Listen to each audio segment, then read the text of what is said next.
These are the Titanic's drawing offices in Belfast, Harland and Wolff shipyard. Visionaries of another era worked here, innovators, men of ideas, and this is where the dream began, from brain to paper, from drawings to reality. The Titanic interior boasted a level of design and luxury never before seen on an ocean liner. Ambrose Willis was one of the men responsible. He worked here, and his daughter, Eleanor Thompson, takes up his story.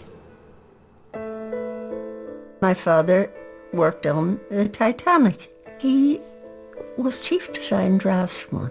There were a lot of designers and a lot of draftsmen, and they all worked in the drawing office that is there to this day. Just the same way as you would have a designer in your home. My father did that on the ships. The work he did talk about was that beautiful staircase. And I mean, that was all the designers, and it was everybody's work. And then all these things were made. There were workshops. There was a paint shop and a carpenter shop, and there was an awful lot of furniture for the boats that were made in Harland, and that would have been part of my father's job. He loved his job, and he was away a lot. He started out with his team to go on the Titanic trip, and he went as far as Southampton, and he was told when he got there that he was needed in Belfast, and he left the ship and went back. And of course all his friends, the people that he worked with, and so many people that was lost on the Titanic. It must have been awful going back, and all the seats, people weren't there. He was heartbroken. He lost all his friends. And I think he did have a feeling of, oh, I was saved. Oh, why? And all my friends were lost. He probably avoided a lot of things that reminded him of the sad times, but he certainly didn't like to refer to people or to times of being on the Titanic. Never. It was never talked about in my home at all. But that's the way he treated it, by putting it completely out of his mind. But it must have been heartbreaking for him. There were people that would say, why did God allow a thing like that to happen? But you never heard my father or mother saying anything like that at all.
there is a Belfast singer-songwriter called Brian Houston, and as a young man, Brian served his time as a carpenter here at the Harland and Wolff shipyard. So we have brought him back to perform, especially for Songs of Praise. Precious Lord, take my hand, lead me on, help me stand. I am tired, I am weak, and I am worn. Through the storm, through the night, lead me on to the light. Take my hand, precious Lord, lead me home.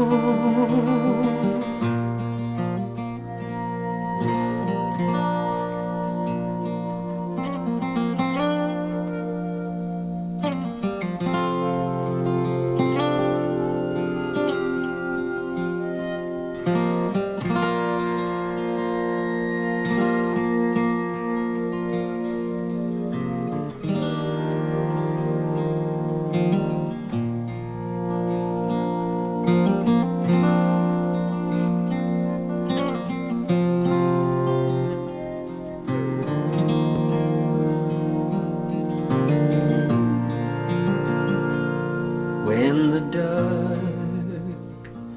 darkness appears and the night draws near and the day is past and gone,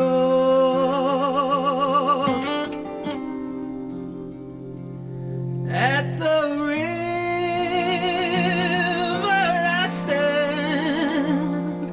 guide my feet, hold my hand,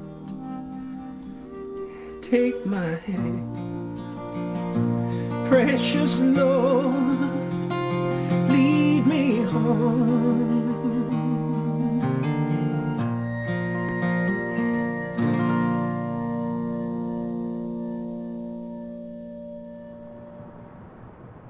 100 years on, this is another part of the Titanic story.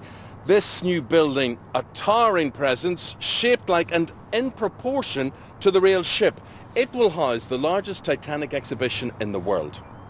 But building of another kind continues. The Reverend Chris Bennett is chaplain to the Titanic Quarter. There's a little sense of pride around the city today as we start to own the Titanic story again. You know, over the last 100 years, they say Belfast never talked about Titanic because the men who built her, when the news came back about the iceberg and the sinking, they walked the streets of the city, the tears just openly pouring down their faces, and they just never mentioned it again. Even though the ship sank, there's a lot to be proud about. There's a lot to celebrate in the fact that we built the largest man-made moving object in the world, that the 15,000 men put together something absolutely incredible, this beautiful ship. When I became chaplain, one of my first roles was that I got a job as a tour guide for Titanic walking tours. As part of that, you get access to this fabulous old building. You bring the tours around the drawing office. And when you walk in the door of this place, you just breathe in the history. You can just put yourself back 100 years, feel the sense of the men walking into work, designing these mighty ships. So I have wholeheartedly become a Titanic nut. But from my point of view, the really interesting thing is to find out that there was quite an active faith around the old shipyards as well. There are fantastic stories of how the men used to gather around the furnace at the lunch hour, and they would bring their peace, that was their sandwich with them, toast their peace at the furnace. And as they stood around, there was all different clubs around different furnaces. There'd be the chess club, the football club, the debating club, and one of them was the Bible club. Some of the men would just stand round, someone would read out a passage from scripture, and they would just stand there chatting away what it meant to them and what it meant to their faith as they ate their lunch. And I love that sense of faith being active, but a little bit disorganised, a little bit sort of, just out in the open air, mingled with everyday life, even 100 years ago when the ships were being built. I I think there's a great hope that the Titanic Quarter will recapture all that was best about that old picture of Belfast, the idea of community, the idea of a big mix, a big melting pot of people from all sorts of different backgrounds working together. I think what you see in the Quarter already today, there's people making movies, there's students, there's people living here, people working here, the science park, the tourist attractions. It's such an incredible mix that I think it has the potential to be the kind of community that Belfast has never seen before. And it's really exciting for me that Faith could be at the centre of building that community. We're here when it's still a little bit of a building site. We're getting to open a little pop-up cafe in one of the shop units at the base of the apartments, and we hope that that'll be the first community hub of the Titanic Quarter, and for the church to be part of that, to be at the centre of all that, that's just so exciting to me. The ultimate vision of the dock project is to buy a beautiful old ship. The ship won't just be open for services on a Sunday. It'll be a chaplaincy centre open every day, kettle always on, sofa always comfy, somebody always waiting to have a chat about any topic, God or any other topic that comes up, and that idea of just being mixed and mingled with everyday life. I think that would mean that faith and conversations about faith would bubble to the surface in a very natural way, just as they did around the furnace in the old shipyards. I love the sense that we're building on that kind of legacy and walking in those footsteps as we start this new journey in 2012 as well.